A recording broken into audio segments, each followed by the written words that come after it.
দেশের ফুটবল কাঁপছে হামজা জ্বরে। বাংলাদেশ দলের সবচেয়ে বড় তারকাকে দেখতে মুখিয়ে পুরো দেশ, কিন্তু তাকে নিয়ে কি পরিকল্পনা বাফুফের?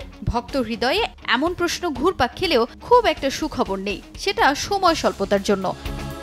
জানা গেছে 17 মার্চ বাংলাদেশে পা রাখবেন হামজা। প্রথম দিনটা নিজের বাড়িতে কাটিয়ে 18 তারিখে ঢাকায় দলের সঙ্গে যোগ দেবেন তিনি। 19 মার্চ অফিসিয়াল ফটো সেশনের পর টিম হোটেলে গণমাধ্যমের সামনে আসবেন ইংলিশ প্রিমিয়ার লিগে খেলা এই ফুটবলার। এরপর সন্ধ্যায় প্রথমবারের মতো অনুশীলনে অংশ নেবেন দলের সঙ্গে। ওনারা তো স্ট্রেট চলে যাবে ক্যাম্পে, অর্থাৎ মানে they will go to InterContinental, so যেখানে পুরো টিম আছে। আর যখন উনি টিমের ভিতরে he becomes a part of the team, তখন কিন্তু আপনার বুঝতে হবে it is coach dedicated, head coach যেভাবে তাদেরকে নিয়ে প্ল্যান করবে। সো ওখানে আর এক্সট্রা কোনো কিছু করার সুযোগ আমাদের নাই। আমাদের যেটা নর্মাল ফর্মালিটিস, আমাদের একটা official team photoshoot, players shoot, সেটা হবে। এটা সবার সাথেই হবে, ওনারটাও হবে। প্রেস মিট অফকোর্স, এটা তো হতেই হবে। সো ওখানে উনি থাকবেন ইনশাআল্লাহ। And after that they will go for the training. So যেটা আমি বললাম যে আনুষ্ঠানিকতা কিংবা স্পেশাল কোনো অ্যারেঞ্জমেন্ট করার উইন্ডোটা আমাদের খুবই শর্ট।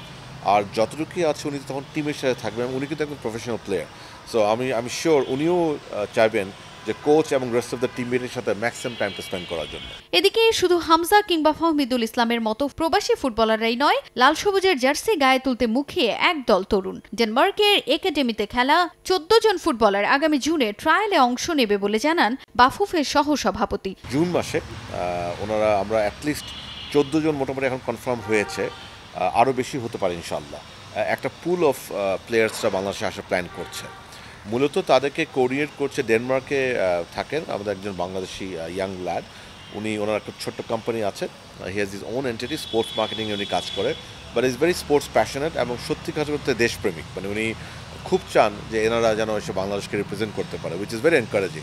তো আমি নিজে ওনার সাথে সরাসরি যোগাযোগ করেছি এবং he is lovely chap, I must say. এবং আপনি জেনে খুশি হবেন যে ওনারা যে আসছেন জুন মাসে, সবাই কিন্তু নিজের খরচেই আসছেন। এই ধরনের যারা ইয়াং ট্যালেন্ট বাংলাদেশের বাইরে আছে, তাদেরকে আমরা স্কাউট করতে চাই, তাদেরকে আমরা ট্রায়াল দিতে চাই। ওখান থেকে যারা আমরা মনে করব, মানে আমাদের বলতে আমাদের টেকনিক্যাল টিম মনে করবে যে they are good candidates for future national team, আমরা তাদেরকে প্রথমত আন্ডার 23 টিমে কিংবা আন্ডার 21 কিংবা আন্ডার 19 টিমে আমরা সুযোগ দিতে চাই। ওখানে যদি ওরা ভালো পারফর্ম করে, then we want to move them to the national team. প্রবাসী ফুটবলারদের এমন আগ্রহী হয়ে ওঠা দেশের ফুটবলকে নতুন আশার আলো দেখাচ্ছে বলে মনে করছে বাংলাদেশ ফুটবল ফেডারেশন। তাজিন খন্দকার, সময় সংবাদ, ঢাকা।